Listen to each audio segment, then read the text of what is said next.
सबक आमोज अफसानवी किस्सा लेकर हाजिर हुए हैं। किस्सा है एक शख्स की सबसे छोटी बेटी का। छोटी बेटी अपने बाप का घर क्यों छोड़कर चली गई और किस तरह उसकी एक बादशाह से शादी हो गई, जानने के लिए वीडियो को आखिर तक जरूर देखिएगा। एक दफा का जिक्र है कि एक सौदागर था जिसकी 3 बेटियां थी। इसकी तीनों बेटियां बेहद खूबसूरत थी, लेकिन छोटी वाली सबसे प्यारी थी। उस सौदागर को अपनी तीनों बेटियों से बेइंतहा प्यार था। वो बस डरता था कि कहीं उसे कोई छोड़ कर न चली जाए। इसलिए एक दिन सौदागर ने फैसला किया कि वो अपनी तीनों बेटियों से पूछेगा कि वो उससे कितनी मोहब्बत करती है। वो यही सोचते हुए अपनी सबसे बड़ी बेटी के पास गया और पूछा, बेटी तुम मुझसे कितनी मोहब्बत करती हो? बड़ी बेटी ने जवाब दिया, बाबा जान मैं आपसे अपनी जान से भी ज्यादा मोहब्बत करती हूँ। बाप ये सुनकर बेहद खुश हुआ और अपनी बेटी को एक कीमती सोने की माला दी। फिर वो अपनी दूसरी बेटी के पास गया और उससे भी यही पूछा कि बेटी तुम मुझसे कितनी मोहब्बत करती हो? दूसरी बेटी ने जवाब दिया, बाबा मैं आपको इस पूरी दुनिया में सबसे ज्यादा चाहती हूँ। बाप बेटी की बात सुनकर खुश हुआ और उसे बहुत सी सोने की अशर्फियां दी। अब सौदागर अपनी सबसे छोटी बेटी के पास गया, बेटी तुम मुझसे कितनी मोहब्बत करती हो? सबसे छोटी बेटी ने जवाब दिया कि नमक के बराबर। बेटी का जवाब सुनकर बाप को बहुत गुस्सा आया। नमक तो इंतहाई सस्ती और मामूली चीज है, ये मुझे इतना प्यार करती है। और फिर सौदागर ने उसे बहुत डांटा और गुस्से में ये भी कह दिया कि मुझे पता है कि तुम एक दिन मुझे छोड़कर चली जाओगी, इसलिए बेहतर है कि अभी से इस घर से चली जाओ।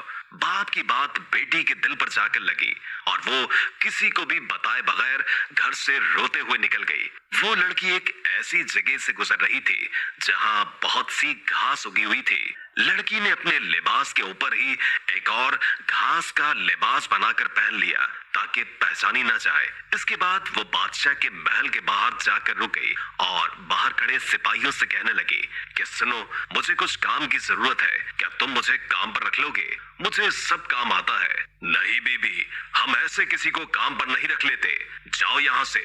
लड़की उदास हुई लेकिन फिर से इसरार करने लगी, देखो मुझे काम की बहुत जरूरत है, मेरे लायक कोई दिल में।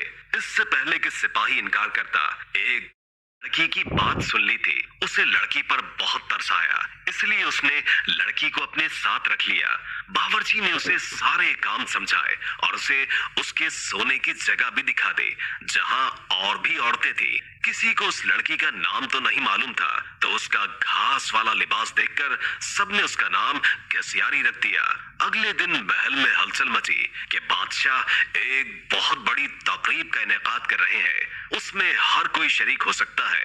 तमाम मुलाजिम औरतें अपने आप को संवारने में लग गई। जब तकरीब का दिन आया तो घसियारी ने जाने से इनकार कर दिया और कहा कि उसकी तबीयत ठीक नहीं है, और फिर सब उसे आराम का कहकर चले गए। कुछ ही देर के बाद घसियारी उठी, अपना घास वाला लिबास उतारा और एक खूबसूरत सी पोशाक पहन ली जो वो अपने साथ लाई थी, और फिर उस तकरीब में चली गई। वो इतनी खूबसूरत लग रही थी कि वहां तमाम हाज़रीन की नजरें उस पर उठ रही थी। हर कोई ताज्जुब में था कि इतनी हसीन लड़की कौन है। वहां बादशाह का बेटा भी मौजूद था।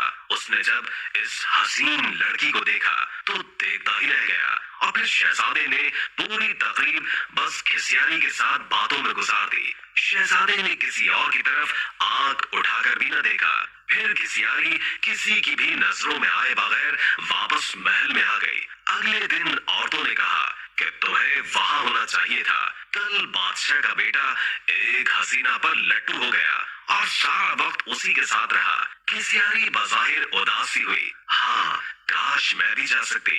कुछ दिनों के बाद बादशाह ने फिर से एक तकरीब रखी। इस बार घसियारी ने यही बहाना लगाया कि उसकी तबीयत ठीक नहीं है, सो वो नहीं जा सकती। लेकिन सबके जाने के बाद उसने फिर से एक उम्दा लिबास पहना और तकरीब में चली गई। शहजादा उसे देखकर बहुत खुश हुआ और एक कीमती अंगूठी उसे तोहफे में दे दी। फिर तकरीब खत्म होने से पहले ही वो वापस महल में आ गई। दूसरी तरफ बादशाह का बेटा सौदागर की छोटी सी बेटी पर फिदा होकर रह गया था। उसने फैसला किया था कि वो अपने बाप से इस लड़की का जिक्र जरूर करेगा। अब अगली तकरीब शहजादे ने खुद जानबूझकर रखवाई ताकि वो इस लड़की से मिल सके, लेकिन इस बार घिसियारी न आई। शहजादा उदास हुआ। बादशाह को घिसियारी के बारे में कुछ भी मालूम नहीं था, इसलिए वो परेशान हो रहा था कि उसका पता कैसे और किससे करे।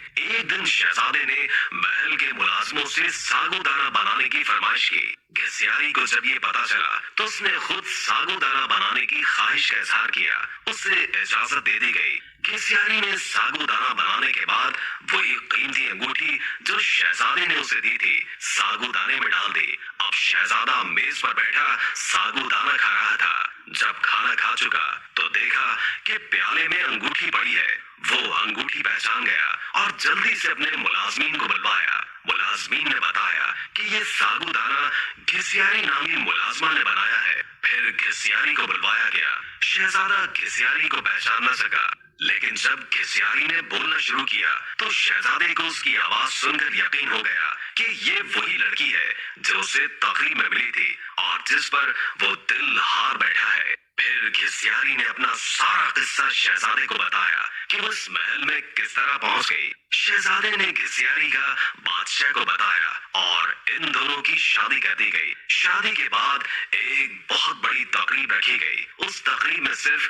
शहर के बड़े बड़े सौदागर और ओहदेदारों को बुलवाया गया था। घिसियारी के बाबा भी उस तकरीब में मौजूद थे। खाने का वक्त हुआ तो मेज हर तरह के लजीज खानों से भर दी गई, लेकिन जब सबने खाना शुरू किया तो पता चला कि खाने में नमक ही नहीं है। घिसियारी के बाबा ने बादशाह को मुखातिब करके कहा, इसमें तो नमक ही नहीं है। बादशाह हल्का सा हंसा और कहने लगा, क्या हो गया सौदागर साहब, सिर्फ नमक ही तो नहीं है, बाकी सब कुछ तो है ना इसमें। ये सुनकर सौदागर की आंखों से आंसू जारी हो गए।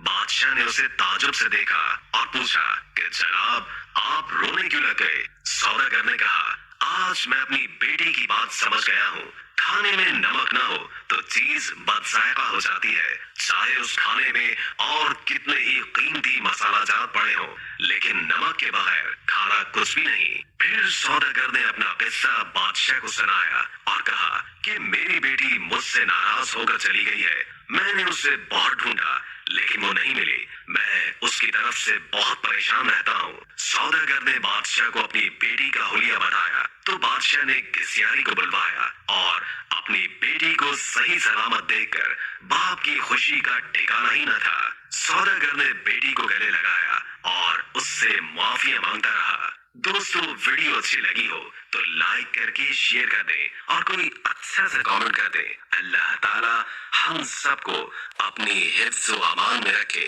जज़ाक